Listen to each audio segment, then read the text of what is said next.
You receive from life exactly what you put into life in kind and quality, but much more in quantity as a reward. Your deed is dictated by your thought. You are free to choose what you think, but the result of your thought is governed by an immutable law. In effect, our lives are not subject to caprice or variability of any kind. They are governed by law. This means stability, and this stability is our opportunity because by complying with the law, we can secure the desired effect with invariable precision. Your thought dictates your deed. What you do dictates what life gives back to you as a reward. The athlete who desires gold in a competition must give out strength in practice good enough to win and obtain the gold. Welcome to Success Digest, where we analyze and discuss those requirements necessary to attain your financial independence and for you to live a life of abundance. My name is Kayode Enraito, the publisher of Success Digest video series and the journals, and the CEO, Kenis Consult Limited, a financial service firm that is based in London. I'm discussing with you today on the topic, what life pays you, which means the payment that you receive from life. Payment is the action or process of paying someone or something or of being paid. It is something given as a reward or in recompense for something done. A seed of corn sown into the ground comes back in multiple during harvest. So also, when you sow wind, you will reap whirlwind in return. There are three things which all mankind desires and which are necessary for his highest expression and complete development. These are health, wealth, and love. You will agree with me that health is absolutely essential. No one can be happy if the physical body is in pain. You will also agree with me that wealth is necessary. A sufficient supply at least is necessary. Although what is considered sufficient for one will be considered absolute and painful lack for another. As nature provides not only enough but abundantly, wastefully, lavishly, we realize that any lack or limitation is only the limitation which has been made by an artificial method of distribution. You will probably admit that love is the third. Maybe some will say the first essential necessary to the happiness of mankind, but at any rate, those who possess all three, that is, health, wealth, and love, find nothing else which can be added to their cup of happiness.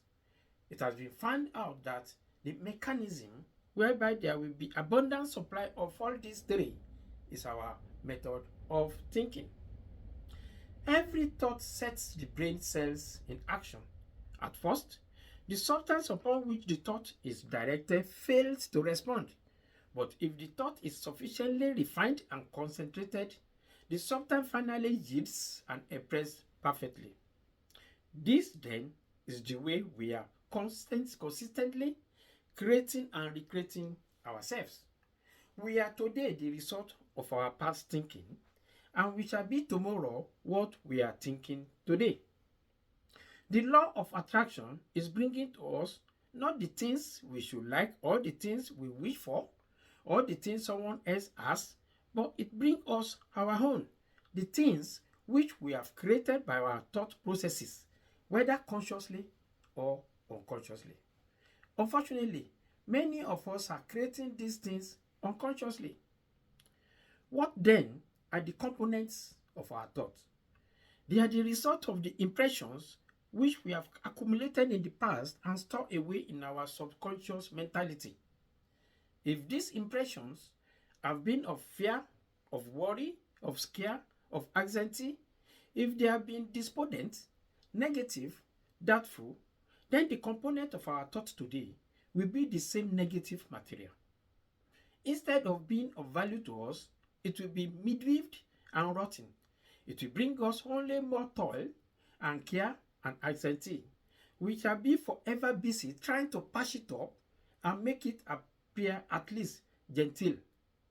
But if we have stored away nothing but courageous thought, If we have been optimistic, positive, and have immediately thrown any kind of negative thought on the scrapyard, I've refused to have anything to do with it, I've refused to associate with it or become identified with it in any way, what then is the result? Our mental material is now of the best kind. We can weave any kind of material we want. We can use any color we wish.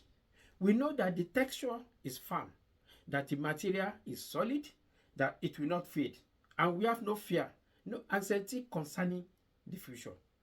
There will be nothing to cover. There will be no patches to hide. There is no theory. This is no theory or guesswork about these thinking processes. There's nothing secret about them. In fact, they are so plain that everyone can understand them. So, you see, you receive from life the same quality that you put into life and much more in quantity than what you put in. The same seed of corn sown to the ground comes back to you as harvest, but in multiples. That is the positive side. And the same thing applied on the negative side. For if you sow wind, you reap whirlwind in return. The evil that men do no longer wait for them to die. They now start to live it even before they die. It is not possible for us not to think because thinking is the dynamic force of our mind. Mind is static. Its product, which is our thought, is dynamic. Different sides to the same coin. I'm going to equate this with the hair, which is static, but becomes the wind when it moves, its dynamic side. You have to think of something, and the outcome of your thought dictates the nature of a person that you are, including your deeds and your action that follows. Whatever you have, you use it or you lose it. Knowledge acquired but not used atrophy or melts away. Necessities are demands, and demand creates action, and actions bring about results. Your thought is the direct route to the storehouse of infinite intelligence, and the connection is via your subconsciousness. Your mind attracts that which is constantly dwells upon. It predominant thoughts, and the same force needed to attract good has the capacity as well to attract evil. It is therefore of ultimate importance not to use it to attract negative ends like greed, avarice, lust, envy, and hatred, but to be used to attract positive ends that are constructive, effective, and diligent and harmonious. Things that are beneficial to all mankind and not for selfish minds. There is one danger that we need to avoid, and this is hatred. We are to hate nothing, even if it is bad. If you dislike something, keep away from it, but do not hate. I'm going to illustrate this in the life of two men. I call the first one Mr. A and the second Mr. B. Mr. A loved the good, and his life was a symphony of peace and harmony. Mr. B hated the bad, and his life was a record of perpetual discord and inharmony. Here, we have two men, each intent upon achieving the same idea, but one makes use of constructive thought and is therefore in harmony with the natural law. The other makes use of destructive thought and therefore brings upon himself discord of every kind and character. It is evident, therefore, that we are to hate nothing, not even the bad. This is because hatred is destructive, and we shall soon find that by entertaining destructive thoughts, we are sowing the wind, and in turn shall reap whirlwind. Any line of thought that becomes persistent in the mind cannot fail to produce its result in the character, health, and the circumstances of the individual. The law of attraction will certainly and unfailingly bring to you the conditions, environment, and experience in life corresponding with your habitual, characteristic, predominant mental attitude. Idea held steadily is what predetermines and attracts the necessary condition for its fulfillment. Another thing to avoid is fear, a topic that I have dealt with numerously at this medium. Nevertheless, I need to mention that fear paralyzes your thinking to the way a rat becomes paralyzed with fear when it is about to be stricken by a snake. Overwhelmed with fear, you can never make progress in life because no venture, no gain is the principle that determines a life of abundance. Fear is a powerful form of thought. It paralyzes the nerve centers, thus affecting the circulation of the blood. This in turn paralyzes the muscular system so that fear affects the entire being, body, brain and nerve, physical, mental and muscular. Please, by all means, avoid fear in whatever form. Our great master has already informed us that we are not given the spirit of fear. So, where does it come from? Fear simply means absence of faith. You have to be before you can do. And you can do only to the extent of which you are. And what you are depends upon what you think. We all desire peace of mind and happiness. We can only achieve this when our minds think correctly, when it understands the truth, when the thoughts going on in our brain to the body are constructive, the sensation becomes pleasant and harmonious. The result is that we build strength, vitality, and all constructive forces into our body, but it is through this same objective mind that all this distress, sickness, lack, limitation, and every form of discord and inharmony is admitted into our lives. It is therefore through the objective mind, by wrong thinking, that we are related to all destructive forces. Life pays you what you possess by means of your thinking process, whether good or bad. Every thought, therefore, is a cause, and every condition an effect. For this reason, it is absolutely essential that you control your thoughts so as to bring forth only desirable conditions. It is principle of cause and effect coming to play in our lives. Thought is the cause, and the experiences with which you meet in life are the effects. Eliminate, therefore, any possible tendency to complain of conditions as they have been or as they are, because it rests with you to change them and make them what you would like them to be. You can originate thought, and since thought is creative, you can create for yourself the things that you desire. On the other hand, when faced with an unpleasant condition, withdraw its creative force, which is your thought of it, and replace it with positive and constructive thinking. In that way, you are in the position to replace a life of lack and poverty with life of opulence and success, a life of financial independence.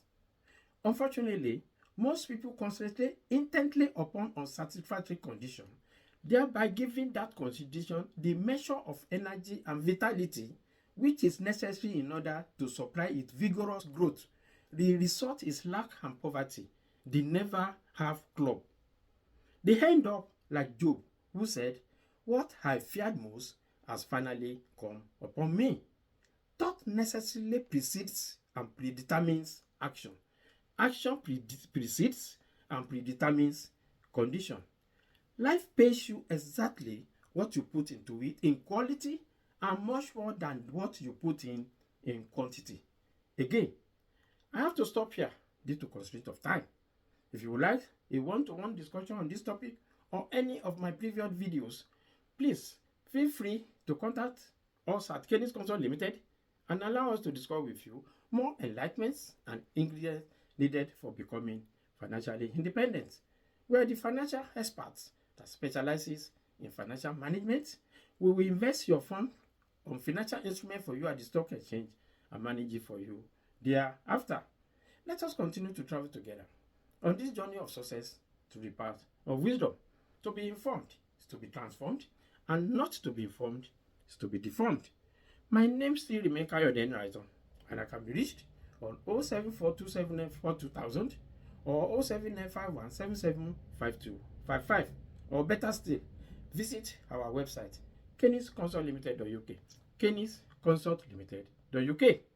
If you are blessed by this video, please subscribe to it, share and like it. Also, visit our blog on YouTube for more of our videos. Please continue to enjoy your success.